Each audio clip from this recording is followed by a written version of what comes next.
Good evening, everyone. The season's finished. It's time for a cup of tea. It's been a while, Gonzo. It's been a while since we've sat down with a cup of tea, isn't it? With all that midweek game palaver going on, we've not really had an opportunity. How are you keeping?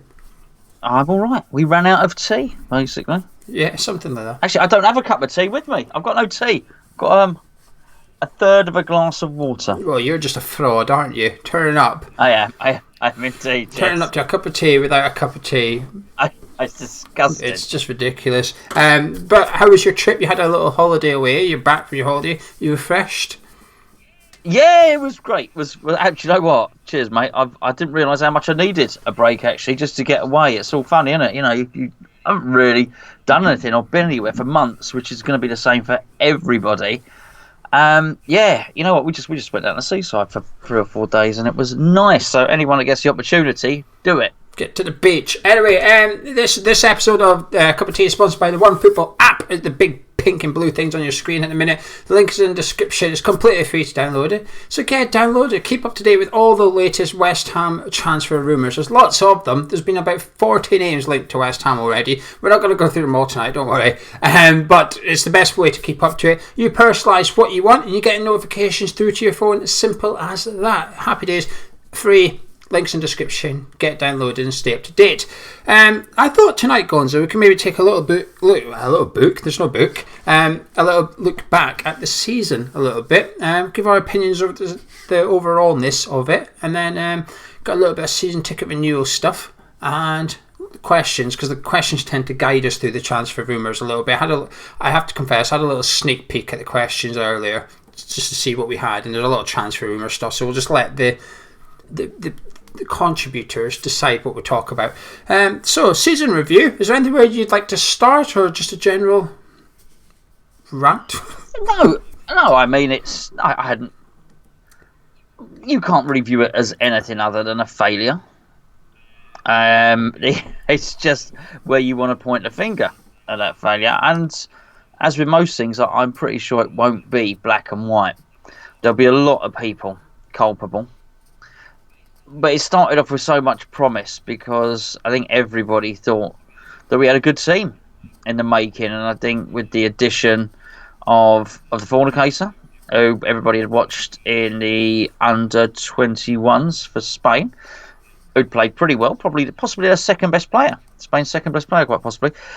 And obviously getting Sebastian Haller was absolutely magnificent. So it's very rare that you get an opportunity to sign a couple of players, particularly from foreign countries, who everybody's heard about. And we knew about him because we got to watch finals. As soon as we signed him, we go, okay, we can now scout this guy ourselves. We can watch him in this tournament. And Sebastian Haller was everywhere because obviously he'd done so well in the Europa League. So I think everybody had so much hope, and it's something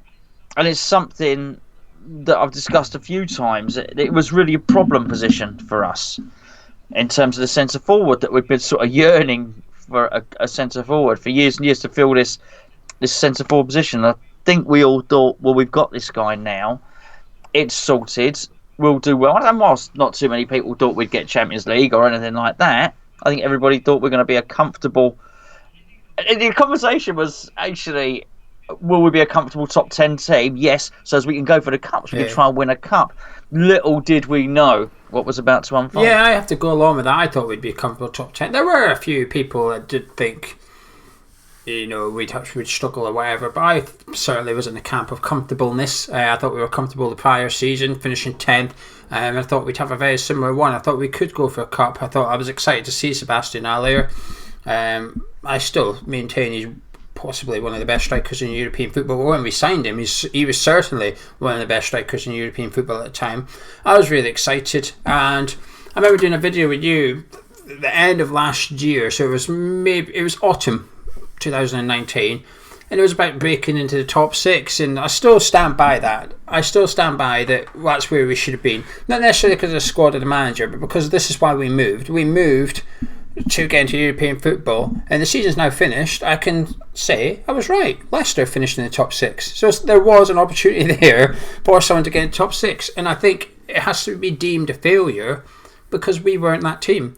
the whole purpose of the move, and this is a long-term thing now. This is now a 4-year thing, and this isn't the first season. Then this is now the 4th season there, and we were a million miles away from it. And I think when we moved, I know Leicester just won the Premier League and stuff, but we weren't that far away from Leicester. Wolves were not even in the league. Yeah, they've gone up there and they finished 7th. So you have to think, well, where's it all gone wrong? And you can look back at last season, and this is what we are doing, but then you can also look back at the last 4 years and put the whole thing down as one massive failure, because if the other 3 seasons had gone well or correctly, this 4th season would have been in the position that Wolves and Leicester were in. The top 6 teams opened the door for someone to get in there. Well, obviously City and Liverpool ran away with it. Spurs were very iffy. Arsenal were obviously finished 8th in the league, but they very much said, if anyone's ready to break into the top 6, this is your season. And only Leicester City went, I'll have a bit of that, thank you. And we should have been in that position, but we weren't for multiple reasons. And that's the worst thing. You said you can point your finger quite a few places.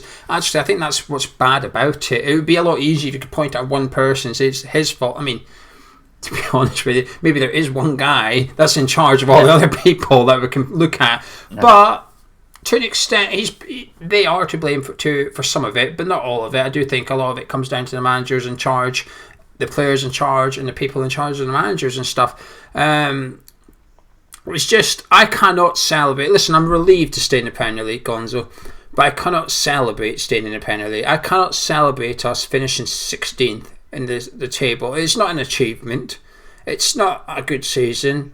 The funny thing is, come the end of it, I was actually pleased to be in a relegation battle because we had something to play for. I would have hated Project Restart, being a Palace fan, getting whooped every week, being an Everton fan where players just don't turn up. They couldn't have enjoyed the Premier League return. At least we got to enjoy it because we had something to play for, and we come out at the end the top of our little table, if you know what I mean. So we got to enjoy something, but we weren't enjoying the right thing. The fact that we enjoyed a relegation battle is not a good thing. No, and to be fair, they probably did finish the season moaning more than we were. Everton and Crystal Palace, as you mentioned as well, and you can sort of understand that. And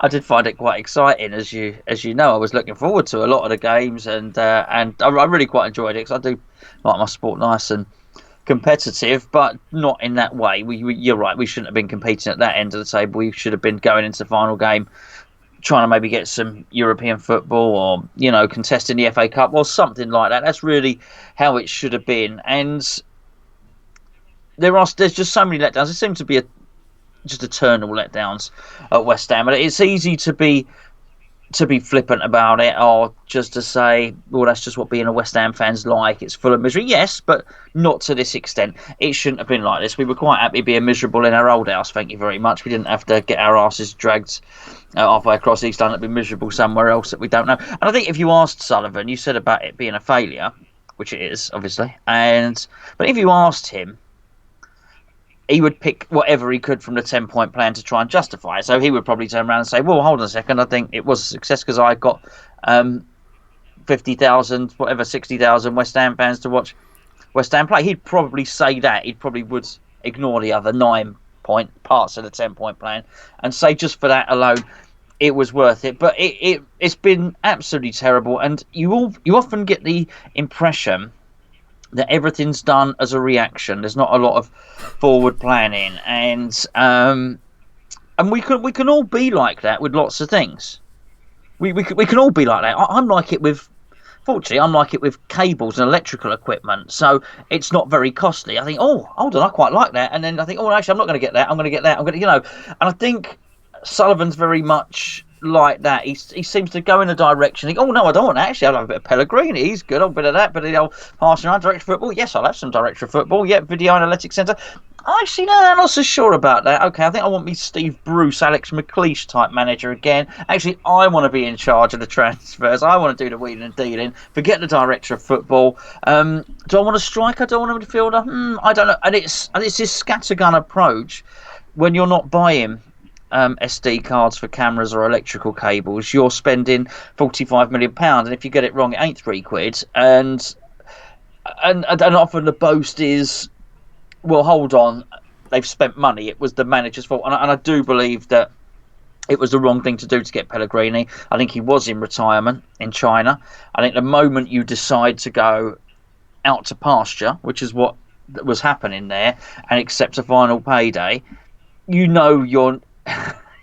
We laughed when Arnautovic decided to go to China. He was going there. He'd always dreamt of winning the Chinese Cup and this, that, and the other growing up, and holding the Asia Trophy aloft and this, that, and the other. And of course, you joke, but there's no way Pellegrini dreamt of working in that league and taking, I don't know, whatever, the Shanghai Warriors to the semi-final with a Chinese League Cup or whatever. He just didn't. He was there for the money, and I suspected when we got him in, we were getting somebody whose eyes were more on the money than football, and who was past it, and it just seemed to be the case, and that was a massive one, and that I think that came to pass. And I think if you're not going to get a manager in and you don't really believe in it, it's a whim, it's just a late decision, and you're not going to surround the whole club with an infrastructure, as we discussed before, be it whatever club model you want to choose, where everything is in place, be it Southampton or anything else, then you're just doomed to failure, and you're just doomed to repeat the same mistakes over and over, because a fool and his money are easily parted, of course, as the thing goes. So it's no defence to say, oh, well, Sullivan spent some money. Well, not well he hasn't, because actually he's constantly pressing the reset button. Restart Project West Ham. Doesn't work. Restart Project West Ham. And that's it. And it's Groundhog Day. See, the thing with Pellegrini, though, is I enjoyed his first season here. I thought football was all right at times. I thought it was boring at times, but I thought it was all right at times. I didn't feel in any danger. I think he's a bit... I don't want to call him a checkbook manager, but I do think he's a manager that needs a £20 million player in every position in the team, really. And I just think we couldn't fund it in the end. I think come last summer, we obviously got Alio and Fernals in, and that was it. Bank of Sullivan was shut. And I think Pellegrini he might look back and regret the Fernals deal and think, I might have got a top player in, but actually I could have maybe went and improved a more important position prior to doing that. But I think the Pellegrini reign was summed up by Roberto, unfortunately, and that is actually what sums him up. He spent big on Alio and Fernals, had no money left, so he went and got Roberto just to fill the goalkeeper's second position because he was free and cheap, and he was just awful. I've never seen, I can't remember the last time I watched a pre-season and was generally alarmed by a player's ability going by pre-season, but Roberto, I sat there in friendlies watching him thinking, what is this guy doing? Like, it's uncompetitive, and he's struggling to catch the ball against an Austrian second division side in an uncompetitive game. I thought, well, I just hope we never see this guy. And then lo and behold, Fabianski gets injured, but Pellegrini's biggest mistake was sticking with Roberto week in, week out, when it was clear from about 2 games in that this guy was going to cost us points. But he stuck with him, he defended him, and it was not like he didn't have another option. He had another option in David Martin, which eventually went through. If the other option was Nathan Trott, for example, I know he was out on loan, but let's just say Trott was still in it, I could almost understand his hesitation, put the under-23 goalkeeper in goal ahead of his senior goal. I would understand that, but that wasn't his predicament. His predicament was Roberto or David Martin. Now, while David Martin have the best CV in English football and whatever, he was still a very experienced goalkeeper, and we needed change. And it got to the point that Roberto literally had to punch the ball into the back of his net before he got dropped, and it was just alarming that it took him so long. But I don't mind admitting it now, I didn't want Pellegrini to go when I knew the option was Pellegrini or David Moyes. I didn't want to see Moyes come in ahead of Pellegrini. I thought I'd rather just stick with Pellegrini and see what happens when Fabianski comes back. And more importantly, Antonio, who I thought was Pellegrini's plan B. When Antonio was injured, Pellegrini just didn't have a plan B. He didn't know what to do. His tippy-tappy football wasn't working, so he didn't have anyone powerful and fast to bring on to give someone something else to think about. I was like, well, we just have to continue with this style of football, hope it eventually pays off. But it didn't work out. 19 games in, I think he got 19 points in 19 games, and then that was him. And then came David Moyes, won his first game 4-0, but then he turned around and said he didn't really have anything to do with it, which not the wisest thing for a manager to say. But what did you make of the Pellegrini reign, just last season in particular? What you mean, the season just? Yeah, not his first season, just a season review. I think it was just a complete and utter mess, really. Scattergun. When we signed Allardyce, we were meant to be getting a manager who was defensively sound, but maybe would bore us to tears. I mean, we were like a colander under Allardyce. Think, well, hold on, why we concede? Remember Allardyce saying, "Oh, none of my teams concede 3 goals" and stuff like that. Oh, he was awful. He was awful. And I thought when we get him Pellegrini, not that I particularly wanted him, but once we got him, I bought into it. I thought, okay, let's have a look at what we get him. Okay, we're going to get attacking football, and that's what we get. Attacking football, we didn't. It was rubbish. It was rubbish football. If he did attack, he wasn't attacking very well. Do you know what I mean? I think Pellegrini's more possession football than attacking football, though. He's more.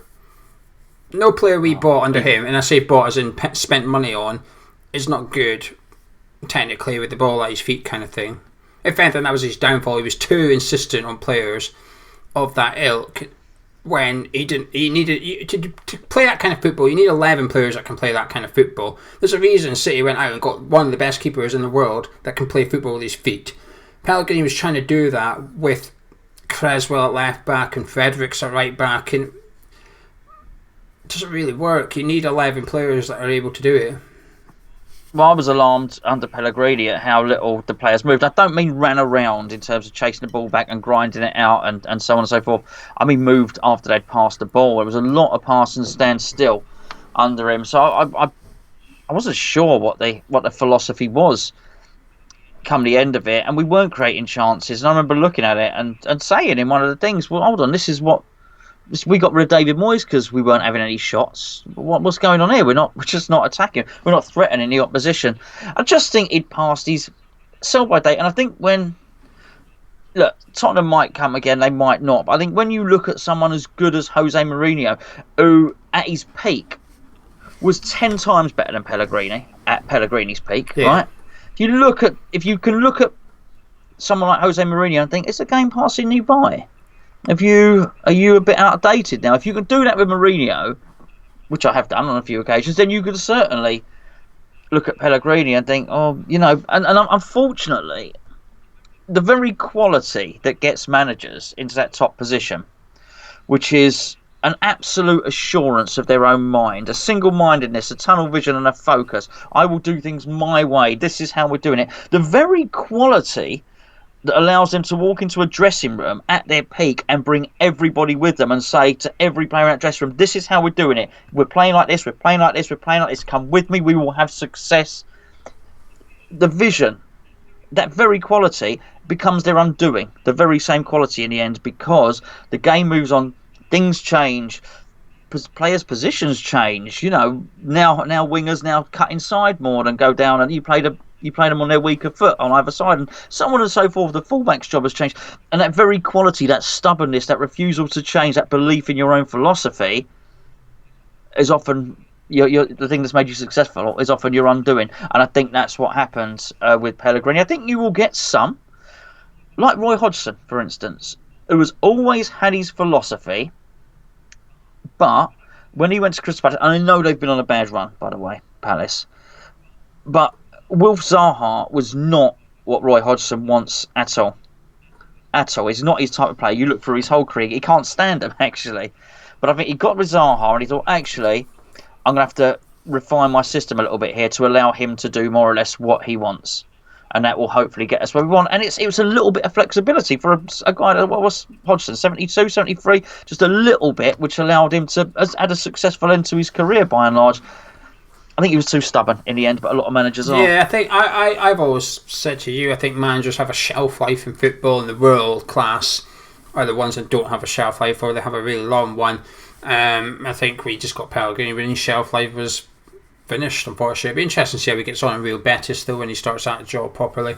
But I think we replaced him with a manager who's also passed his shelf life as well. I think Moyes has done alright to keep us up. I don't think he's done an amazing job. I don't think it was difficult to keep West Ham in the Premier League. When he arrived, we weren't in the bottom three. We were 6 points off top 10. We finished about 14 points off top 10. That doesn't tell the whole story because we were on the downwards spiral, but I think he's done alright to keep us up. Well, I think he's done well to keep us up. I don't think he's done good. We've done it with 2 games to spare against Norwich and Watford, who might as well just kick the ball in the back of their net at one point. Chelsea and Southampton are the 2 wins under Moyes I'm really impressed by. Those 2 wins are the ones I look at. I think fantastic. That's good stuff. But in the January transfer window, he also got £40 million worth of players. No other team down the bottom back their manager as much as what Sullivan backed David Moyes, which is something Sullivan gets a lot of criticism for, particularly now with the transfer market open again. But the point is, he did in January stick his hand in his pocket and gamble and go commit to £40 million worth expenditure should we remain in Premier League. Lo and behold, we have. Now it has total nearly £40 million. Fabianski come back, Antonio come back, so I think Moyes has a slightly better hand than Pellegrini to play and gained one more point than Pellegrini over the course of the season. Now I know it's not David Moyes' squad, so he gets the benefit of that, but it wasn't even Pellegrini's squad. Pellegrini wasn't finished shaping West Ham because Sullivan couldn't afford to bankroll the project, I don't think. Maybe Sullivan lost faith in it, that's understandable, but if you are, if you have, then get rid of him the minute you lose faith in what your manager's trying to do. You can't allow him to struggle with one hand tied behind the back. And this is my concern with this window, that David Moyes' project or his vision is we're not able to fund it already. We've not even done anything and we're already struggling. We're hearing a lot of rumours today that we're linked David Moyes' number one target could possibly be on his way to Palace, and we cannot go in with a bid for him because we can't afford it. Eze. Oh, really? Yeah, Palace apparently have sort of already put a bid in because they're anticipating Zaha going. They're obviously looking at him as Zaha's biggest, like the replacement. So they've gone ahead and apparently they're putting a bid for Eze already to try and get him signed up ASAP. And David Moyes is number one target, and we cannot compete with that yet because we are relying on selling players. Now, if that happens, if Eze is David Moyes' number one target and we fail to get him, Moyes is already starting next season one arm tied behind his back. I struggle to believe that Crystal Palace is a bigger appeal than West Ham. I know they only finished 4 points ahead of us or something at the end of the season, so there wasn't that much between us. But you've got to back your manager. You've got to back him or sack him. And I think with Pellegrini, he backed him a little bit, then Sullivan realised what it was going to cost him. It's like getting a new missus and going around Tesco, and then you notice your grocery shopping's gone up 40 quid a week, and thinking, hang on, she prefers to go to Marks and Spencer's than Lidl. Snobby so-and-so. Well, unfortunately, that's who you picked. You've got to go M&S. If she wants M&S duck, you've got to go M&S and get duck. Little baked beans, mate. 14p. That's what they're getting. When she turns around and treats you like you're a little husband, then you are a little husband. But don't complain about it, I think we just couldn't afford the Pellegrini lifestyle in the end. Listen, I sympathise with Sullivan because if it cost another 100 million to finish 10th again, I can understand why Sullivan might have balked at it. But here we are with the Moyes one, and I'm starting to feel a bit sorry for David Moyes. But his whole tenure, his second tenure here, I think he deserves next season. I think he deserves the summer transfer window. But I don't think he did an amazing job keeping us up, Gonzo. I don't think it was a difficult job to keep West Ham in Premier League. He has a much better squad than those down the bottom of the table. It just wasn't being fulfilled to his potential. We had Roberto in goal for a while, which we didn't have under David Moyes, and he got £40 million worth of players in January. So he's done well, David, but he's not manager of the year or anything, and I don't think he's performed a miracle. It's not a great escape. I've seen a blog label it as the Great Escape. Oh, come on, it was far from the Great Escape. We weren't even in the bottom three when he took over. Great Escape, my arse. Anyway, sorry. How did you make of the second half of the season? Moyes got 1 point more than Pellegrini, but what did you make of his reign, if you like? It was... Look, again, we constantly seem to get managers that I don't want, but I am more realistic with it now. I understand. Everybody knows. I've said this before. In whatever industry you're in, you know about the rumours of other people that are in your industry. You know about the suppliers. You know about other fitters, other things like that. You know about it all because you gossip and you speak to one another. I can confirm. I know about other porn stars as well. Of course you do. They all talk about it. You all discuss what each other get up to. Who's got the longest roll of film for the to film the shops sequences? At M&S. So, absolutely. It's a very low budget. He does a little porn film, a very low budget bits and pieces in there. You certainly don't have the M&S duck in your porn films, do you? Maybe. Got a little. Just a little Aldi chicken. I'll go Tesco. I'll go mid-tier. Yeah, Every little helps and all that. I don't know what sort of fetish category this is in, by the way. But yeah, anyway, you know what I'm saying. You know about everybody else in your industry. And I don't think it can escape other people that they would have known about the lack of scouting. They would have known that actually you're going to turn up at a training ground and there will be nothing there. You know, there's going to be a geezer. There's going to be one exercise bike. Do you know what I mean? One geezer sweeping up, that sort of thing. You're going to go in and think, oh, you know, where's the oxygen chambers? Where's the rehydration room? Oh, no. We're building a tent. We've got to build in a tent next year, like a marquee type thing. And I think that just gets around and people know. So I don't think there was a bunch of managers beating a path to David Sullivan's door. And I do think by the end of it, it was down to David Moyes and Chris Hughton as the only people that would go and work there. So this manager that in my dreams I might want, or the one that's going to come along, and I'll think, oh yeah, I like that. That's a good appointment. I've decided it's not me just being a miserable bugger. I just think we are literally choosing the last thing on the shelf at Lidl's. Everyone else has already been through. It's been locked down. Everyone else has gone through and taken all the toilet paper. And you're left trying to wipe your bum with last week's Bracknell Gazette, you know? And I think that's what we're left with in the managerial realm. So, and I'm sorry for David Moyes. He deserves better than to be me doing an analogy of me wiping my arse with the local Gazette and comparing it to David Moyes. But there wasn't many choices there, and I do think there was a certain amount of humility, and I think Sullivan would have had to gone to him and be a little bit apologetic about what happened last time. So I don't think we got what we wanted. But I do think we got what we deserved. And I think with all that in mind, I do think actually David Moyes did a remarkable job in the circumstances, because something happened shortly after he got the job, and I do think it was a difficult job, one he'd been sacked from before. The world went mad, and it was just, I say the world went mad, people got ill, people started dying, everything started getting locked down, the airlines started, businesses were closing, and I think at the point where he was captain of the ship, I think he steered us through some pretty murky waters.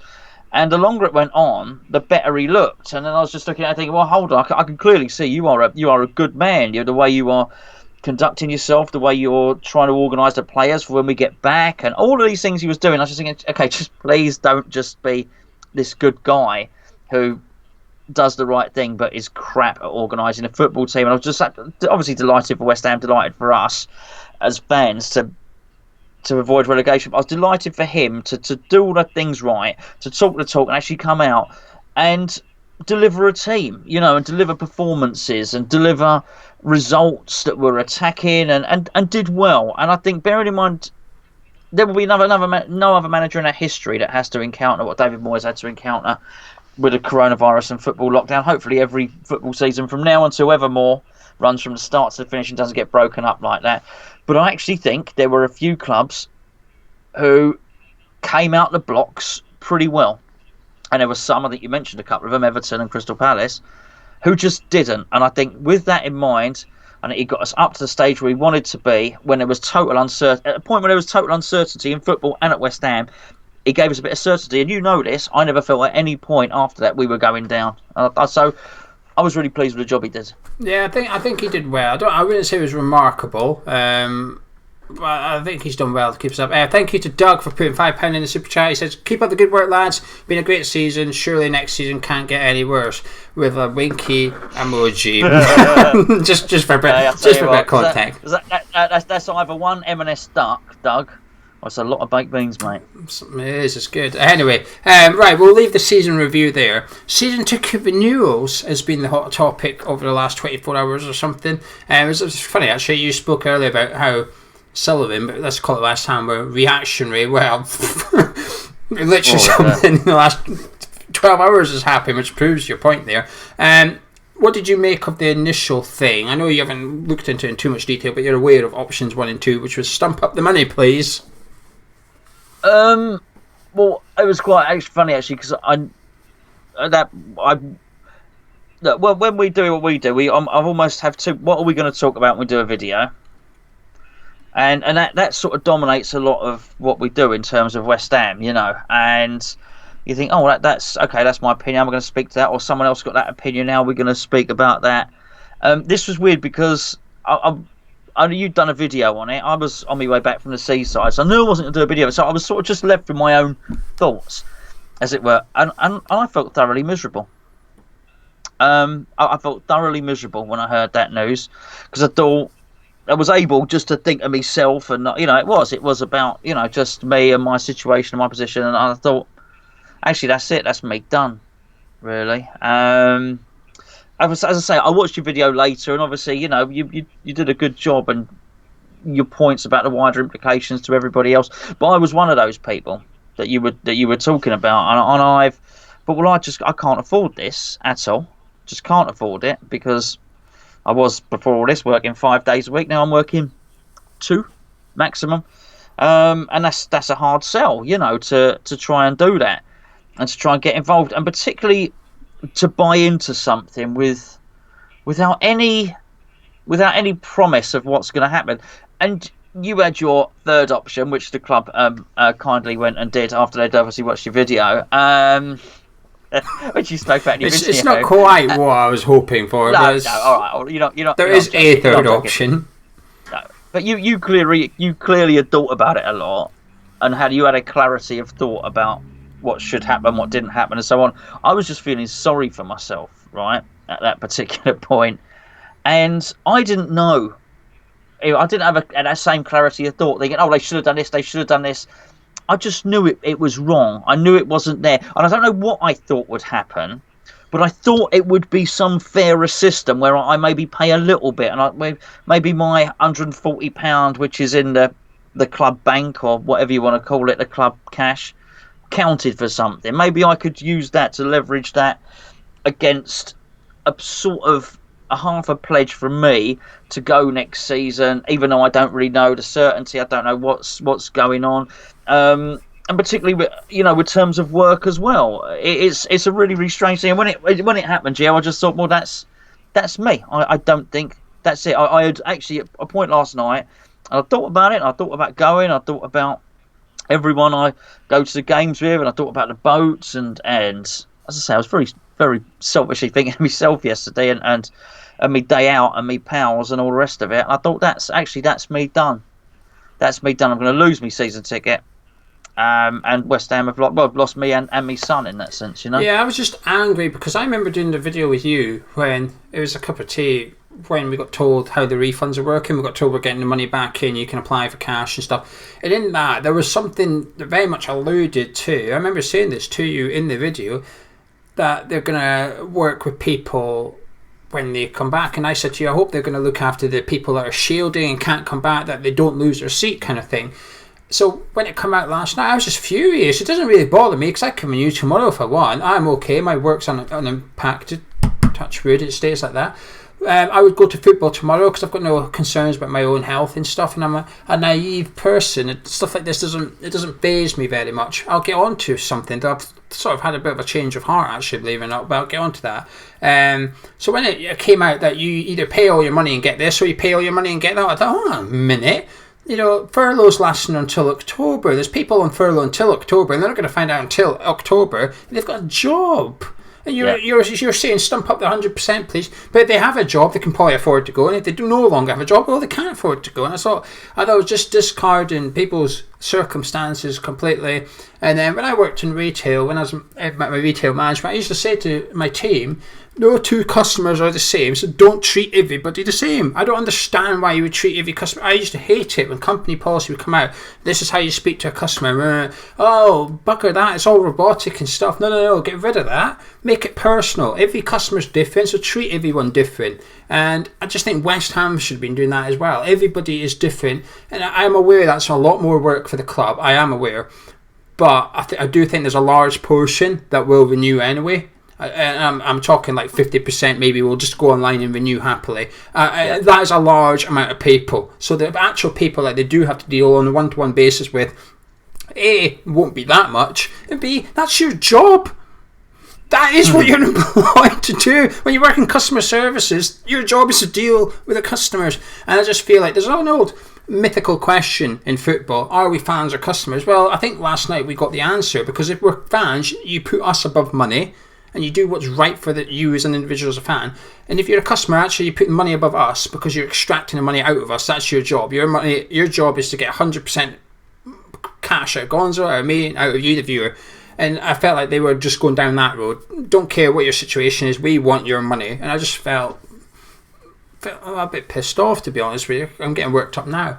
Are you going to renew? I mean, to be fair, there is option 3. We're not going to discuss it. Well, it might do, actually, because option 3 might be what you pick. Option 3, them announced today, which is you pay 30% deposit. You do not get entered into any ballot.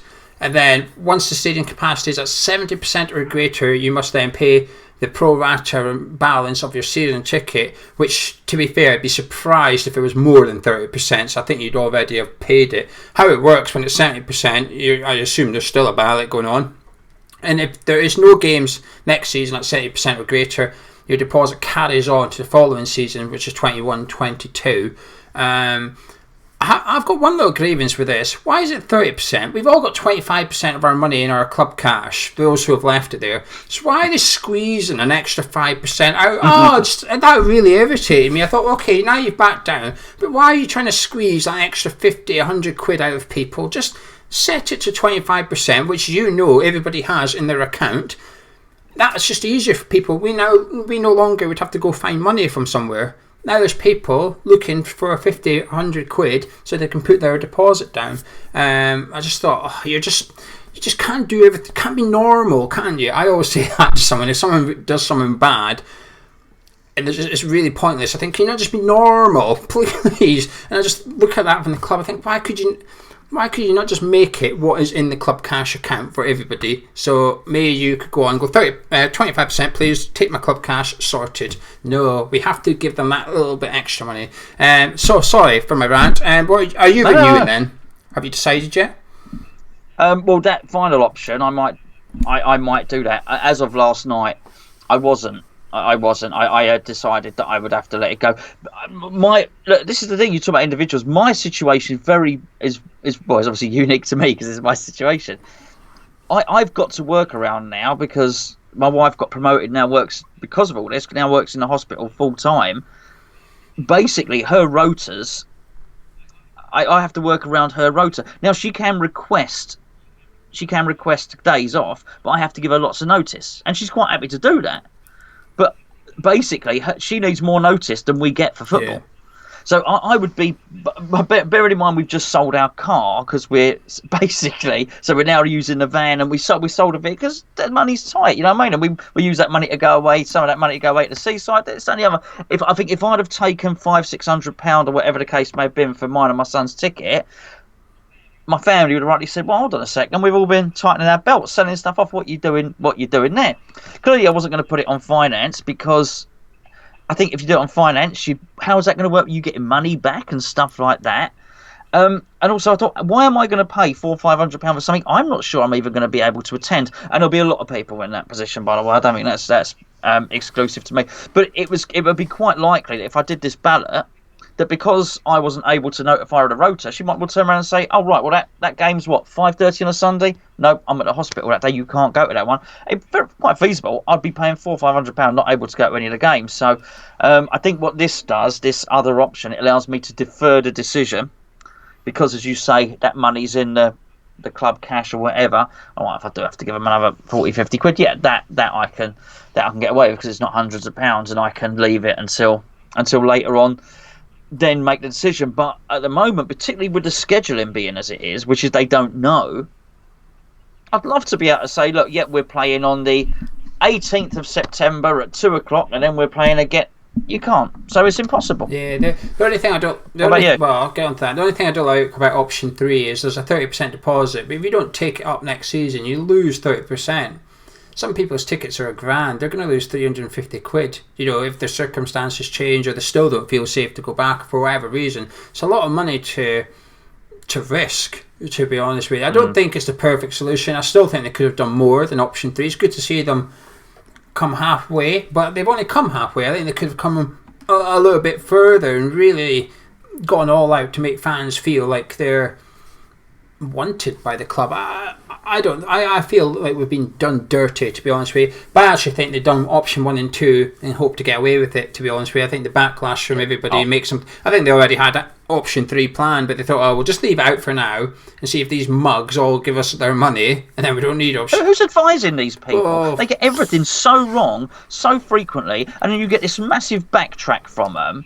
It's almost as if they need the reaction to teach them common decency, and we see this time and time again with them. Where's the ability to know how to do the right thing? Where's the person saying, actually, this feels a bit wrong? Where's the person... It don't take much. Actually, this is not the right thing to do in this instance. You said it in your video. They handled it really well with the wages and all through, the lockdown and all the rest of it. Where are those same people then basically to be able to say this is wrong, it feels wrong, it is wrong, we're going to get a lot of stick over this? Why are these... And then they make these hurried decisions, and by the way, it's not done honestly, I guess. I doubt they're saying, because of the backlash yesterday, we're changing it, we apologise and all the rest of it. I bet they're making it seem like, we were always going to do this option 3 or something like that. It's sort of, I don't know, because I've not been in the loop today, but... Well, it's because of furlough and stuff. They get judged by the press, they get judged by the media. Season ticket renewals, they don't get judged by the fans. They care about what the press think of them. They don't care what me and you think about them. It doesn't bother them, does it? There are plenty of other clubs doing the exact same thing as what West Ham have proposed. Southampton are doing the same thing. Their refunds are a bit quicker. It's 2 weeks instead of 30 days. But there are also other clubs doing a lot better. Spurs, I hate to say it, but Spurs are taking a 20% deposit, and you don't have to pay your season ticket until it's 100% capacity.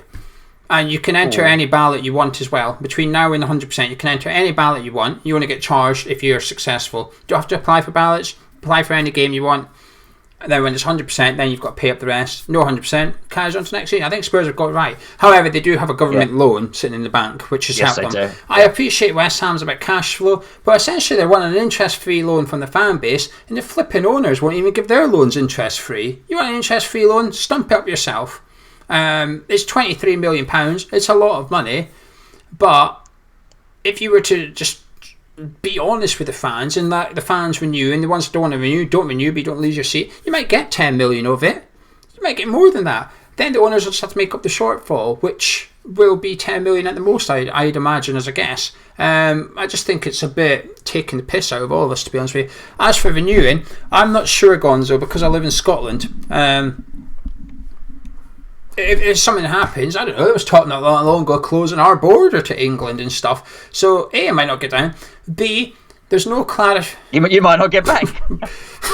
There's that possibility. There's not enough clarity on the ballot for me yet. I've got a lot of questions about the ballot, which I'm not going to ask the club. I'm waiting for them to come out with more information. When's the ballot being done? How far in advance? Because I need to book my travel 5-6 weeks in advance, otherwise it gets too expensive. So when will I know if I'm successful in that? B, I can't go to midweek games. Well, I can, but that means 2 days off work in a hotel stay. I'd rather just not do a midweek game.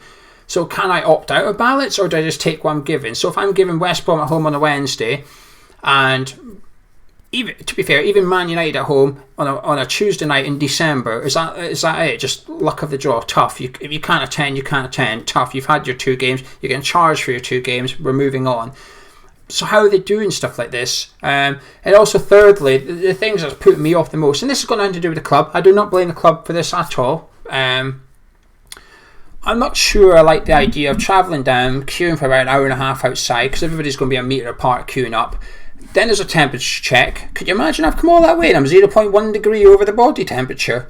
I'll be fuming. Standing there not getting in. Well, if you're fuming, you want to keep it cooler than that. If you're fuming, my temperature will go right up. Honestly, they'll think you want to be chilled, mate. That's what you'll do. Be chilled. Then you pass it. I'll get so angry they'll think I've got COVID-19. That's right. That's right. He's bright red. Get away from him! Danger! Yeah, he's coughing. No, that's just he's got his. But like, do I want to risk traveling a 1,100 mile round trip in case I'm a bit warm and I can't get in? But it's not just that. I go to football for a beer with you, a beer with Bez, and all that. That's gone. Because we can't even go to the pub properly now, can we? Before the game, your pub, we'd have to book a table, we might get a 2-hour slot, and then we'll have to get out and go where? The boats will be open, but there'll be a limited capacity, social distancing and all that. Then when you get in, there's social distancing. There's talk that you're not meant to be chanting. To be honest with you, there's not that much chanting anyway, but so when you reduce it down to social distancing, that you're just going to dilute any atmosphere that is remaining there. It's just not going to be football, is it? You might as well just go to the theatre. And it's just too much stuff that's out of control of the club and out of control of me. I'm just not sure I would enjoy it. And you're asking me to stump up £550 for a lottery ticket to a game that I might not enjoy anyway. I'm not sure it's really worth the value. This is why I said, if I'm going to get to 5 games, I've got 5 game worth of credit in my account, I'll sign up for that. You can take my club credit, I don't care about that, it's yours, okay? Yeah. But to ask me for £400 of my own money to top it up, for me to then get drip fed probably £400 back to me throughout the season, will I miss £400 today? Yes, I will. It's a lot of money. Will I notice getting paid £29 now and again during the season? No. I'll probably go get a takeaway or something with that cash. Come the end of the season, I'll be thinking, I've got a lot fatter. Where's the money gone? I've got a lot fatter and I've got 5 games. Where's my season ticket money? I've ate it. I've gone to M&S, got some duck. Duck? Duck with beans? Yeah. So, am I renewing?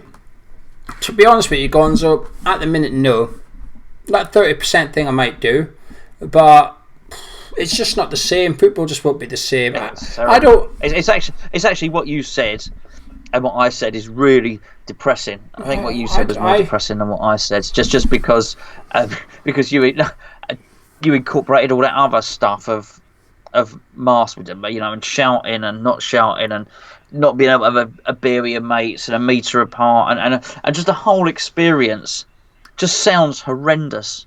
Actually, this is not the fun, nice experience. It was funny enough. You asked at the start, did I have a nice time when I went away? I did have a nice time, and I had a nice time because we sort of almost forgot all about it, and people were just there enjoying themselves. It wasn't crowded. It wasn't like Bournemouth or Blackpool or anything like that. We went somewhere quite quiet, but the one thing that really did drive it home was the amusement arcade, and which is obviously meant to be a place by the name of amusement and fun.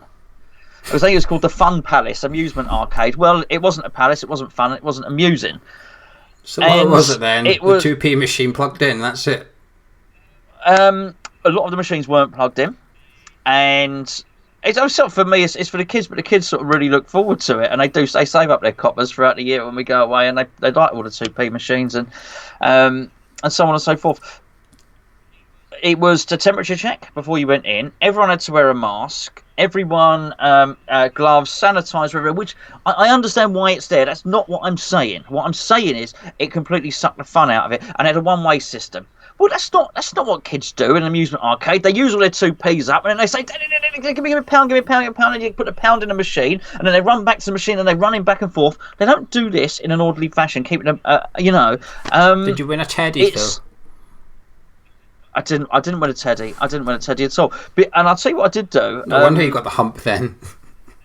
Yeah, I got up on a camel. That gave me the hump. What I did do, I had my camera with me, and I started taking photos just for the family album, and my son and my daughter on one of those games. They were shooting dinosaurs. You've got the guns in front of the big screen. And they were both shooting, doing this thing. I got the camera out. I thought they were quite into it. And I did take a photo of them, and they both had masks on. And I thought, actually, this is shit. I don't want this in the family album at all. Actually, well, this you should put in COVID-19.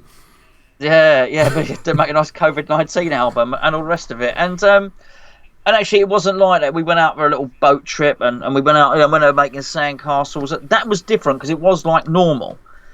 And because of the seaside, you're eating outside. I think it's your fault for going to the amusement arcade. To be honest with you, it was, but it was really sobering. Actually, it was really sobering. And I said they wanted to go on the last day. I said no because I'm a nasty dad.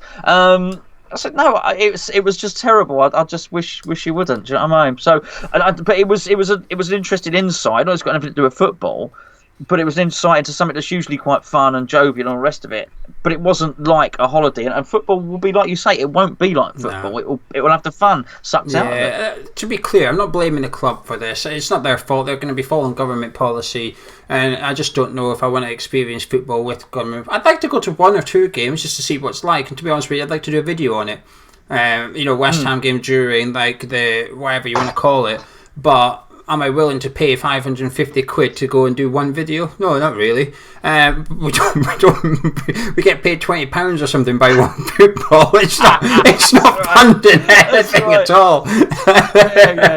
It'd have to blow our monthly, our annual budget to make one video, so I'm not really keen on it. Hammer 1999, thank you for the super chat, £2 to say thanks for the great content, lads. Unrivaled hard work. We do work hard. Gonzo was working hard in amusement arcades when I was doing my videos. I gave the machine a little bang with he gave it a little hip bang. Did the alarm go off? Bang. Tuppence came. Yeah, it did. And he came over, right, all stern. I'll leave it out. You know what I mean? Because it kept on disappearing down the sides. The 2 pence, they were pushing it off, but it kept on disappearing down the sides. They weren't falling down the main thing. And my daughter had set a heart on this little brooch thing. It was teetering on the edge the whole time. What do I want to do? I think, come on. Do you know what I mean?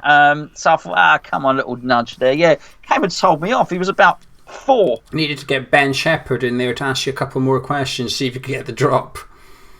Yeah, absolutely. A few bonus drop 2, please, Ben. Thank you. I want that. Right, we'll do some questions. Crikey, we've been going for a while. Sorry about our ranting. We've been going quite a while. We've got some questions. We'll start with the YouTube non-live chat ones. HL2002 says opinions on selling Fredericks to Southampton. For context, Fredericks has been linked to Southampton. He says, I would be all for it. It's always good to weaken the teams around us. Yeah, you do realise that Southampton have a scouting system, you know. This is a preposterous story because they would have sent somebody to see him play. So, that can't It's happen. smoke and mirrors. They want Kyle Walker-Peters on permanently, who's done superb on loan from Spurs there. So I think they're trying to link themselves to Fredericks to say to Spurs, oh, look, we'll go get that guy. And they're desperate to sell players. Well, Fredericks used to be at Spurs, so Spurs are probably laughing. So, yeah, go on. Yeah, have him. Double dare you. Hammer 1999 asks about players I contract. There's 8 of them. I don't know who they are. We'll do a video on it separately. Doug, Allaire in or out, and how much would we actually get for him? He reckons we wouldn't get more than 25 million. Tomorrow's video, actually, Doug. Okay, I'll give my opinion. I would keep him, and I've always got this thing, when you bring in a player like that, you've got to say to the manager, get the best out of him. This is your job. Your job is to get the £45 million Sebastian Allaire on that football pitch. What do you need to do it? To be fair, I think David Moyes should walk up to Sebastian Allaire and say, what do you need from me so I've got you scoring goals or whatever? I think he could do with having a look at how Frankfurt played him, because I don't think we're that far off having similar players to play in and around him. Maybe that's why he wants Eze from QPR. Maybe he looks at Eze and thinks this guy will get the best out of Sebastian Allaire for me. And if that is the case, then God, we better go get it, because you're not then talking about a £20 million Eze. You're talking about a £20 million Eze and a £45 million striker that could get you from 14th into the top 10 comfortably, and almost that jump in prize money pays for the transfer fee on its own, really. Keep him for me. Do not sell him. Nick, can you discuss Fornals and Allaire and how they're going to keep their place with the likes of Eze and Watkins if they come in? He wants to see Allaire. He thinks it would be class, but how do we rotate? Nick, we'll deal with that. That's a lot of question. We'll deal with that. Gonzo's got that one. Ben, can you name your top 3 favourite moments this season for West Ham? No, but I can tell you my very, very favourite one, which was young Martin. Yeah. Against Chelsea. That's my number 1 as well. And Alvin Martin and the whole thing, just how thrilled the squad were for him, and then him climbing up the stadium to see his dad when you were allowed to, back in the days when you were allowed to cuddle your dad, which was, I just thought it was really, really nice. What a lovely, lovely moment that was, and absolutely the best moment. And I was thinking about it when Geo was talking about Roberto and the goalkeepers earlier. He will never play for West Ham again, but I tell you what, I felt that would have put the cherry on the cake. The real moment in his life for him and for the whole Martin family. And I just thought for all of us as West Ham fans as well, because we know how much. Just to see a fan do that, he almost living our dreams for us. You know what I mean? In that sense, I would just lovely, proper moment. That's my number one as well, David Martin. I will include the Chelsea game though. I don't go to many away games. I nicked Gonzo's ticket and went because I had Liam Gallagher the night before in London, and so I went to Liam Gallagher, and then went to Chelsea away the next day. I mean, in terms of perfect weekend, you can't really beat that, can you? Liam Gallagher then watch us win at Stamford Bridge, but the whole 90 minutes was just unreal. We got tore from pillar to post through emotions watching that. Every time Chelsea come in the box, every time David Martin took a goal kick, there was a big cheer like he'd done something. Everybody was just relieved. You could see him crying after the game in front of the crowd, cry with his dad. Second for me was Saints away. I think that was just, I had an unbelievable day out, and I was with Bez, and Southampton away means a lot to Bez, with him living there, being from there. His partner and all her family are all Southampton as well, so it's a huge game for him. And we were crap at that time. We were awful, and that win just kept our head above water a little bit. And third, and this is where it's going to get a bit weird, signing Sebastian Haller. We were buzzing when that announcement got. We couldn't believe we were getting linked with him. It's not turned out. It's not been a good season for Sebastian Haller, but it's not asking that. It's asking for my favourite moment. My favourite moment was signing Sebastian Haller. Yeah. I was so excited to get him at West Ham. So that would be my top three. David Avery, as of this morning, a Jetty on loan to Celtic with $5 million obligation to buy. It's the only way to go. It's the only thing that can be done. Really, it's pointless. I don't know. I've not read any comments. I only found out about the story half hour before we started doing this, and it is pointless. That what some people will say he's not been given his chance, which he hasn't. He deserves a chance. We can't afford to. We cannot afford to start next season by trying someone in a position and give him in the first 5 games. We can't. We got another striker who Gio was just talking about, being very excited about, who we probably need to get started in that position if he's staying around, or we need to buy someone or something like that. So we're actually in a position at the moment was, can we claw any of our money back? Well, a loan deal is the only thing, the only way that we're going to possibly do it, and it has to be a loan to buy, because there's got to be some incentive for Chelsea. Yeah, right. We're not talking about Rice. Absolutely, for Celtic, because if he goes in and bangs in 25 goals in the SPL, then obviously someone else can come in and buy him for between 5 and 10 million. So Celtic have got to have the option to buy in there, which is obviously the incentive for them. I think it's a good deal, and I would hope that he would do really well up there. I'm not sure about it, because they've still got Edouard at the minute, and he won't get in ahead of him. He's going to go up to Celtic and be second choice at best. It's not. I think he would ban the goals in up here, but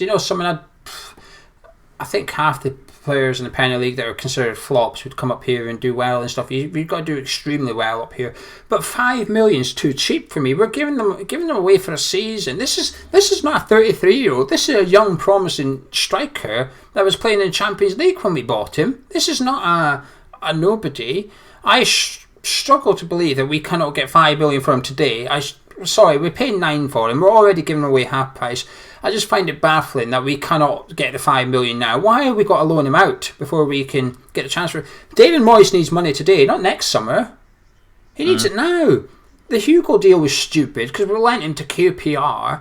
We ended up paying for a third of his wages. Got no money from QPR. Paid a third of his wages. He's had a really good season, and now he's been touted around for 2 or 3 million quid. What was the point in that? 2 or 3 million? You could have sold him for that last summer. So we're doing the same with a Jetty. Why? I don't believe we cannot sell a Jetty for £5 million. There'll be a championship club. I tell you what, Brentford can't come up. Brentford, who were wanting a Jetty a year ago, they don't come up, and Watkins is gone. They'll be knocking on the door for him. They'll happily pay $5 million, considering they'll get 18 for Watkins. I just think this is too stupid. There's no need to loan him to Celtic. No need at all. I think who benefits from this? Celtic, not West Ham. A Jetty might. Moyes won't. So why are we doing Celtic a favour? That's just bonkers. Don't get it. Alan Rithouse, Woody, any chance of you doing some alternative awards in addition to the usual ones? we'll do that in a different video. We'll do a video on alternative rewards. If you have any suggestions for alternative rewards, leave them in the comments below, and we'll do them. He's got a couple of suggestions. He said the biggest disappointment, the biggest celebration, the worst signing, so on and so forth. So any awards, don't put them in the live chat. I'm not coming back through the live chat. Put them in a comment under the video and we'll do it. Charlie Date, David Moyes has previously talked about admiring the Red Bull model. Do you think we will be looking to recruit young talent from outside the Big Five leagues, or are we only targeting Championship players? I think we're only Championship players. No, I think more or less we are, but I do think the Souček signing tells us that there are some feelers out in other places. So I wouldn't be completely surprised if the right back came in from River Plate, Gonzalo Montiel. That wouldn't surprise me. I think by and large, if we're looking at, I only think we'll bring in 3 players. I don't think there's gonna be a massive overhaul. I think by and large our squad will be what it is. I don't expect it, but I think even if we bring in 3, let's say we're looking at 7, and we don't bring 3 in. I think we're looking at 7. I think you'll probably find 5 of them are in the Championship. I think it'd be fair to say. Yeah, it's funny, and I hate how I think it was a Patreon video I ranted about this. Was in a mug of tea. I said, what about the Red Bull model? I said it's completely stupid. We're targeting players in the Championship and calling it following the Red Bull model. Oh, piss off. The Red Bull model starts at the very top of the club and filters all the way down to youth football. It's not scouting in the lower league for players under the age of 24. That's not the Red. Behave. It's just good business sense. It's just good scouting. That's all it is. It's just low risk transfers. And if I may, it's also the wrong bloody model in Germany, by the way, which is the Borussia Dortmund model, which is really the one to be admired, because they're like the difference between Geo and me with betting. I'll bet 10 pence and try and win £1 million, right? Whereas Geo will bet a tenner and then try and win £100 if that's fair to say. And I just think, you look at what. Well, all right, he will. He will win £100. I think what they do, and you look at things like Jadon Sancho, you look at Erling Haaland and things like that, they're willing to pay, and then obviously you've got Jude Bellingham now. They're willing to pay 25 million for Jude Bellingham because they're really confident that this kid is brilliant. So they're going to buy the very best youngster, not a punt, the very best. And I do believe he is. You speak to all the England coaches, all the England youth coaches, he's the best that's come through for a few years, right? They're willing to buy the very best for 25 million, fully aware that he's probably going to be worth in excess of 100 million. And just what they've done there with that, it's not punts. They hoover up the best young talent. They take the best players. And whilst I'm not saying West Ham can do that right at this moment, we should have been doing that before. We should have been taking lesser teams' best young players and saying to them, we can give you first team football. I think that's what I like about that particular one. We did it in January. We went and got Jared Bowen. We did it in January. We went to the Championship. We're going to get a top goal scorer, the young lad in there. How much we're paying it? We priced out Newcastle. Newcastle and Palace were flirting with him, but we priced them out and said, "No, we're West Ham. We're going to price you out. Cough up or." But the problem is that takes money and a little bit of bollocks. And I'm not sure we've got either, to be honest. Well, we definitely don't have one. No, absolutely right. We definitely don't have any money, and I'm not sure that we've got the cojones either to go in there and start forking out all this money on what is. But it is an investment, and that's the point. Have West Ham got the money? No, but the owners do. The owners do. If the owners, and you're right, the bollocks. If the owners had the thing to turn around, in fact, the owners should have been doing this and should be going out and thinking, actually, I'm going to gamble 20 million on him. I'm going to gamble 20 million on him rather than trying to hope a jetty works out for whatever. Which you say 9 million. I have a feeling that was 4 million with incentives and so on and so forth. Actually, no, to go and do that. And I do believe when I looked at that Dortmund, and I use this because it's in the news. Dortmund agreed to give Birmingham 20 million now. Bang! Now there you go. Sort yourselves out, if you pardon the expression. And I think our owners have got that. Have a bit of belief. Have a little bit of summit to go in there and do that. And listen, clearly it won't work. But I was thinking that when I did it. I thought, that's going to work out, and everyone will suddenly be surprised when here we are when they sell him. We're looking at Eze, QPR. We know what the price is. It's 20 million. It's everywhere. We know what QPR wants. 20 million. it's whoever moves first goes and gets him. Really, you get a march on Crystal Palace or whatever. You go get your man. But it takes a bit of money in, and we just don't have that. And it also takes, like I said, I do think it takes a bit of bollocks to back whoever it is that's picked Eze, but it's not even who's picked him. We all know about him. He's not a secret. It's like Jared Bowen. This isn't a gamble. It's like going into the shop and getting Uncle Ben's rice and then eating it later going, wow, that's good rice, that one. That's better than the little one for 20 pence. Well, obviously, you've gone and got the best branded rice. There's a reason it tastes good. It's just like if you go get the Tesco cheap crisps and you eat them and you think, oh, it's not as good as the Golden Wonder, because Golden Wonder are better than Walkers, by the way. And you sit there thinking, they're not as good as Golden Wonder. Well, obviously. So if you go get a 10 million, if you don't get Eze, but you go get, I'm trying to think of it, if you go get Matt Phillips from West Brom and you turn around and go, oh, he's not as good as Eze, is he? Well, obviously. Something Kevin Bridges did. It's a Scottish joke. Scott Bloomfield, thank you for the £5, Scott. That'll pay for some biscuits. It says great pre and post match content this season. Come on, you Irons. We did do some great pre-season. Cheers, Scott, he said good pre and post match content this season. Oh, thank you, Scott. To be fair, he's right. We did do good pre and post match content this season. Scott's always right. Yeah, Scott is nice. Anyway. Crikey, we've got a lot of questions. Jazza, do you drizzle your chips in ketchup or do you dip them in ketchup? I don't eat ketchup. Well, yeah, I forgot you that weirdo. It depends on what I'm eating. Am I using cutlery or my fingers? If I'm using my fingers, I'm dipping. If I'm using cutlery, I'll happily drizzle. Right? Because then you've got to pick up a chip that could be covered in sauce. No one wants that. Don't involve me in your disgusting sauce. Shut it, you. Party pooper. Right, we're skimming past these. Right, we'll stick to Twitter. How long have you got? When have you got to be back inside? What's your curfew tonight? Curfew. Right, I'll tell you what, you've got 10 more minutes. We'll do the Twitter. Actually, no, we're going to do live chat. We'll do the Twitter ones another night. Live chat, get your questions in, because there's been a few and I've missed them. Get them in, because we can't do you tomorrow night. That was wrong. We cannot look at the comments. We can. Well, it's my job, isn't it? Absolutely. Thomas, what do you make of the Dalot rumour? Nothing, because is that the right back at Man Yes. United? Well, nothing, because I don't know about that rumour. He was meant to be the next best young up and coming They thing. spent 20 million on him. Yeah.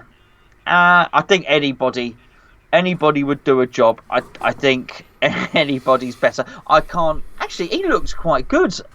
I remember I saw him play a couple of times under Mourinho. So you've just gone from, he was meant to be good, I don't know, actually he's quite good. Well, he was good under Mourinho, but he's disappeared off the... Well, of course, Wan-Bissaka plays there now. But I think the defining moment was against West Ham. He put Fosu Mensah there instead of Dalot. He didn't start Dalot, he started Fosu Mensah, who had to get subbed at half time. Do you know what? I wouldn't mind, but actually, I don't want to do. I want David Moyes to get. If what he's decided is Gonzalo Montiel is the best right back that he wants, I want us to go and get that one. I don't want us to get somebody just because they can't get into somebody else's team. I do think a loan is a good way of doing business, though. We saw it with Solskjaer that you can actually make a good loan. And when we are skint, instead of having, say, we're bringing 3 players, instead of having 3 £8 million players, I'd rather have a loan and a £16 million player and an £8 million player, if that makes sense. Four Sheezy's whacked a £5 in as well. Everybody's buying us biscuits. Oh, he's whacking. Actually, stop it, you. He says, thank you for all your efforts this season. Cheers, bro, but we're not stopping. The season's only finished Sunday. Yeah, that's it. Yeah, goodbye. There's lots of content. Yeah. Liam, how many chips can you eat in one go? You've asked at a really bad time, Liam, because I am chipped right out. What, does he mean all in the mouth at once? Well, but it depends on what chips. Is it a fry or is it a chunky chip with the skin on? I had some nice chips the other day in a pub called The Ship Inn. Do you know what I had for the first time the other day? Sex. No. Clearly not. Nachos. You've never... With cheese. With like tortilla chip things. With cheese on. And like chili. No, you've definitely had them before. Promise you. Come on, we've. I promise you. Ask my The amount missus. of bars Honestly, the amount of bars we've gone to after games and stuff, and someone Never eaten always them. orders Honestly, them. I've never eaten them. I've never eaten them. I've seen my missus eat them in a like in a cinema once. Why are you eating that? That's just noisy. I hate people that eat in a cinema. Right?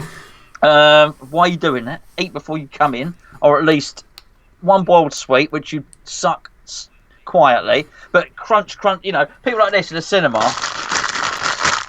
Oh, there's going to be death. There's going to be death if you don't shut up, right? So anyway, so that's what it's. Anyway, yeah, nachos. Wow. So I got drunk, well, Marcus, Marcus popped down and saw us, and he also couldn't believe. So he because of the old tash, he started calling me Nacho Libre, and we got drunk, and we decided we were going to take nachos back to the holiday accommodation, and we got 6 boxes of nachos in big pizza boxes, but it was more than anyone could eat. Very nice. Have you got your sunglasses there?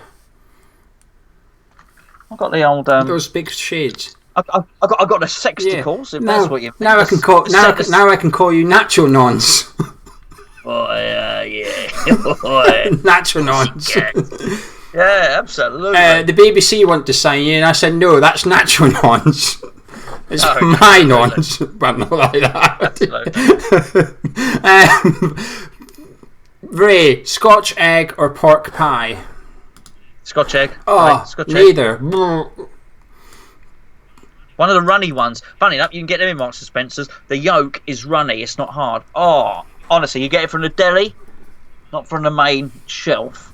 A runny. So it's basically a poached Scotch egg, and Ray Mondo, old son. You want to get your laughing gear around that? I feel sick just listening to you. Both have just got. I don't like food that can be hot. I don't like it cold. Like I can't eat cocktail sausages or sausage rolls cold. I can't do it. Yeah, I get those looks. If I go somewhere and there's like a buffet, I'll put the sausage rolls on my plate and then I'll scutter through to the kitchen, and all I can hear is me in the kitchen going, beep. I would just look at you just for calling it a buffet. Quite frankly, you'd get a look just for pronouncing it like that. Buffet. From me. Right, what do you call it? A buffet. Buffet.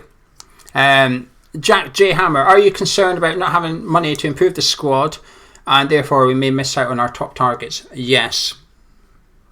Yeah, I think it's fair to say that would be the case. Yeah, if we ever needed a time to inject some cash, it's now. There's an opportunity. It's now. There's an opportunity. Yeah, I don't want us to cut the cloth. I don't want us to. We shouldn't be paying for it. They shouldn't be so desperate to get our ticket money through. They should be saying, "Is the 30 million bonds issue or rights issue, whatever it is, shares issue, and here's another 30 million quid. Treat yourself to something nice." I agree. Then people will be signing up. Then people will start renewing because they won't want to miss out on coming to see Eze play champagne football at London Stadium. Instead, we're all a little bit reluctant. Sell some. If you're David Gold, say, there you go, here's a bit of money, I'm going to get a smaller chopper. Chris Green, how many times do you think Antonio said the word buzzing in an interview this season? 11. Oh.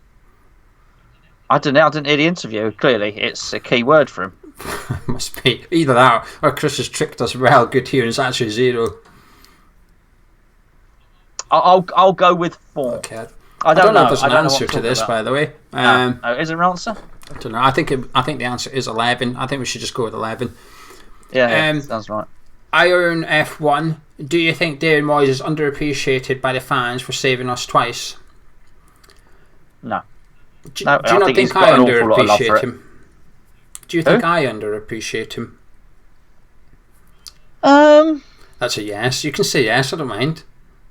I know. I don't mince my words with you. No, I think you understand what he's done. I think you do. I don't think you like him. I think you don't. I've got nothing against him as a man. I just don't like him as a manager. I know. No, okay. But I think you don't have any belief that he's a very good manager. So I think that is probably more powerful for you than your appreciation of him keeping us up. So I think their level. I don't think you're that appreciation level for a lot of people. Cheers, mate, has overridden any worries about him as a manager. I think yours is still there, so you keep a balance with it, really. But I think you understand what he's done. I do one's best, but if he would start making subs, that would massively help me. That would be much appreciated. Jazza, do you think we can have a good window with a negative net spend? Not yet. Only if. We sell rice. You see, people do those lists, right? And I get it. And I understand. I've done those lists myself. I've done videos based on those lists. We get 25 million for Felipe Anderson, and we get 15 million for Lanzini. And I think we ain't getting anything like that for any of them. But if all those things happen, then yes, I think if we sold all the players that we don't want and whatever, 4 million for Hugo and blah blah blah blah blah, and we managed to get in 50 million for some, then yes, I think we could spend 40 million and do a reasonable job. But I just don't think the players that we want to keep are the ones people want to buy. Yeah, I don't think so yet. But I've said it before, I'll say it again. I only get worked up about net spend when actually the owners or Karen Brady quote it. That's when it really riles me up a bit. I actually look forward to us having a profitable window and improving the squad, but I don't think we're there yet. The only way we can do it this season is if we sell Declan Rice. It's as simple as that. But can we improve the squad? Because that's the question. Can we have a good window? Well, he says, can we have a good window with the next spend? Yeah, we get 80 million for Declan Rice and we spend 75 million and bring in 3 top players at 25 million apiece. We make a little bit of money and we improve the squad. But do I have faith in them doing that? Unsure. Gates did Corona. What price would you sell Balbuena for?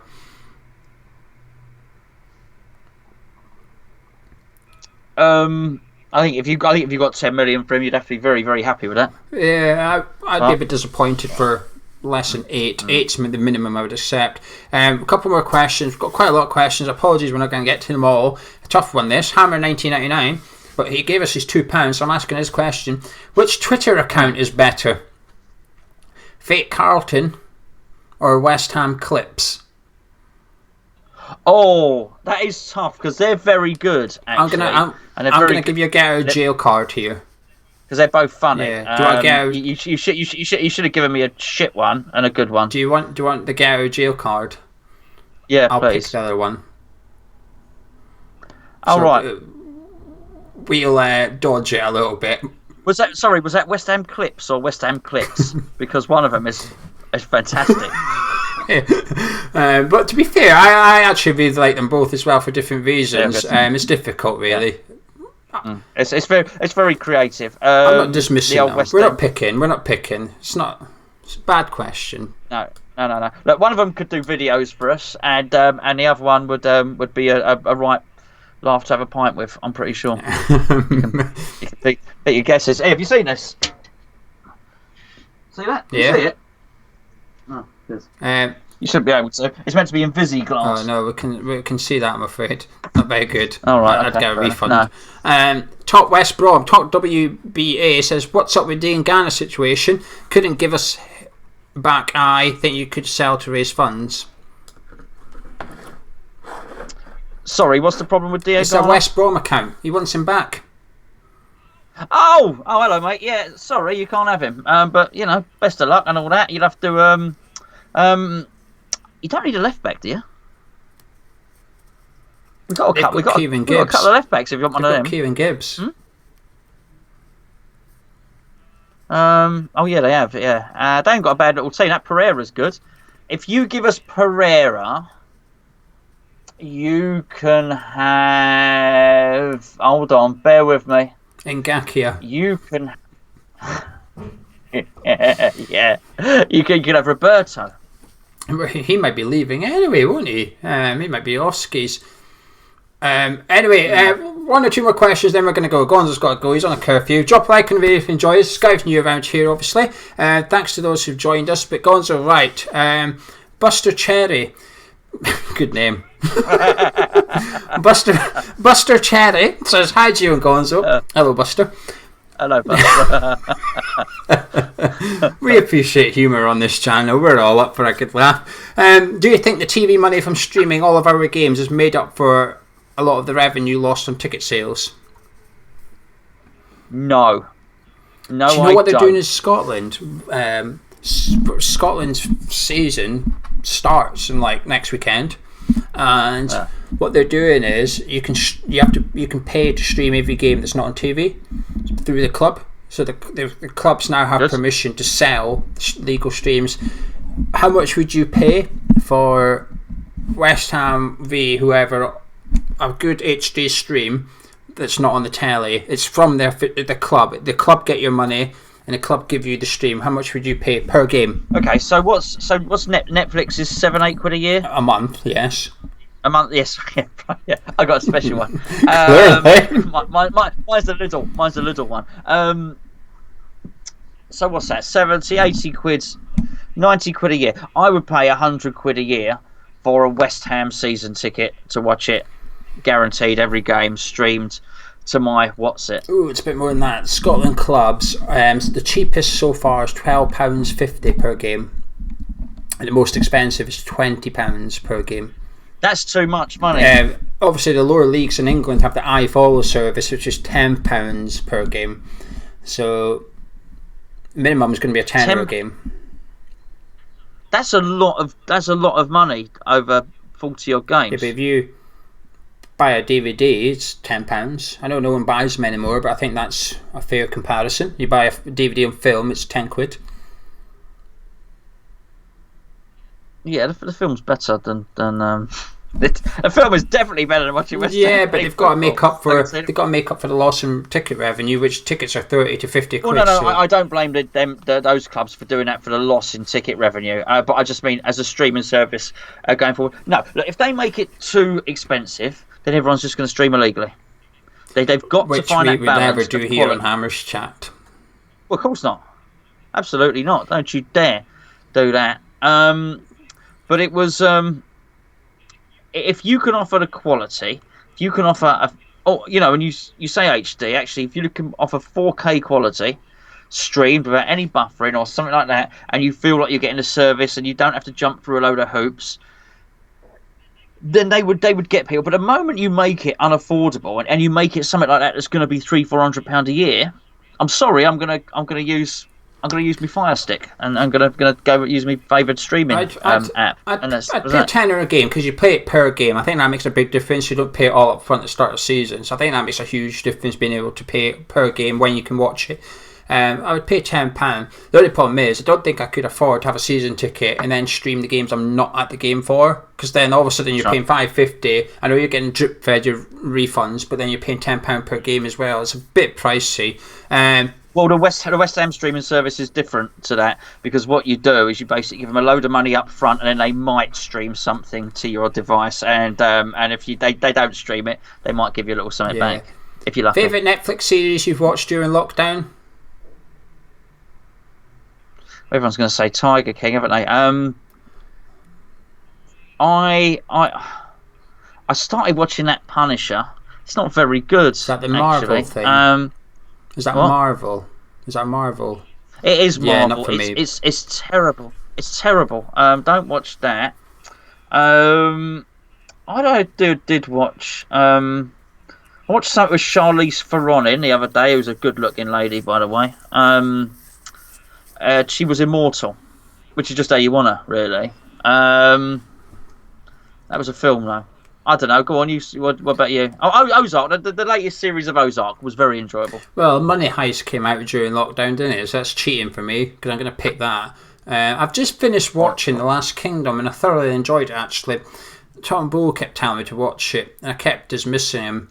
And then I watched the first episode, and it was so I watched the second episode, and I started getting to him. Before you know it, I've just gone and watched 4 series in the space of about 2 or 3 weeks. I got hooked. Oh, sorry, I know it was outstanding, and it wasn't Netflix. It was outstanding. Was The Gangs of London? It was on Sky. It was outstanding. It was clearly brilliant. By your reaction. Yeah, that was the best thing I watched last month. Definitely. Right, the last question. Then we are disappearing completely. Phil asked the wrong question. He meant to say if you could sell one player to raise funds, who would it be? But I preferred the question he asked by mistake, which is if you could only sign one player, who would it be? Because I think we'd both pick the same one for selling, wouldn't we? Would you pick Felipe as well? Because there's only one with money that we want. Worth money. So who would you buy if you had 20 million? Because I think that's a realistic hypothetical. 20 million? Yeah. Oh, I don't know, because you just end up saying the same names that are all around, and people are, the 2 boys at Brentford and Old Ben what's his Rahman, name, Watkins, and Eze, yeah. yeah. I don't know. 20 million. I don't know. I ain't got no time for 20 million. I would buy Wilfred Zaha though. Oh no, you wouldn't. I would. No, come on, he's been rubbish. He's a very, very good player. Very good player. Leave it out. How much is he worth, do you think? Well, 20 million. I've got 20 million. That's you're not getting him for 20. But how much do you think he is worth, just out of interest? Well, I'll tell you what, they ain't getting the 70 million that they thought they were getting. I think they're going to have to really lower their expectations. Because I think he's fantastic. I thought when Arnautovic was banging them in for us, Arnautovic and Zaha were the two best players outside of the top six. That was 2 years ago. No, you're right, but it's not because he got older or anything like that. Basically, he didn't get his move, and I think he's really struggling in Roy Hodgson's team. Basically, he put him in something else. Then he's a fantastic player. Actually, fantastic player. I was trying to think of a left back, but I'm struggling to think of one. I'd happily spend 20 million on a left back. I actually thought we played a lot better with Ben Johnson left back. I saw a big difference. Ogbonna had a lot less to do against Aston Villa, and it showed you what just having a left back can do. So, yeah, but I don't really have anyone. I know you might lose from Norwich is the obvious one. Rico or Brentford could be a bit of a gamble, but I just think there's better left backs out there that I've just never heard of. I'd like us to go get a left back I've never heard of. A bit like a Lucas Dean. Didn't really know him before he went to Everton. I know he come from Barca, so it wasn't a secret, but I didn't know of him very well. I want us to go get someone like him or Pereira, that equivalent of a left back, please, for £20 million. Well, we're highly likely, Geo, so don't worry, to buy somebody you've never heard of. Yeah, because I know most of the Championship players of ours. Did you see Bayern Munich are going after Max Aarons, though? Just to back up your Bundesliga. Yeah, they're not mucking around. These German teams are not mucking around. And why should you get involved in that ridiculous merry-go-round that involves Neymar going for 200 odd million and stuff like that? No, I think if you can go, I just like I like the way Germans do it. I like the whole, I like everything about them. I just think they run the whole of their football properly from top to bottom, and the way they buy players. I think they have a good guy there. Look how they got that Alfonso. What's his name? Davies. What's his name? The left back. Alfonso Davies. Davies. What a player! Absolutely fantastic. The way they pick up players, and yeah, I've no doubt. I think he would be there as backup, but I think he'd play. Anyway, shall we leave it there? We'll have to do the Twitter questions on a separate video. I've got more time. It's Gonzo's curfew. Anyway, thank you for joining us on this episode of Cup of Tea. If you've enjoyed the video, please drop a like on it. It helps us out, apparently. Maybe, possibly. Subscribe if you're new to the channel. Got lots of content coming up. Don't you worry about that or fear that. Depends how you... Don't fear it or worry. Gonzo, I shall see you very, very soon. You'll see me very, very soon. Have fun, enjoy your little food, and I'll catch you in a bit. See you later.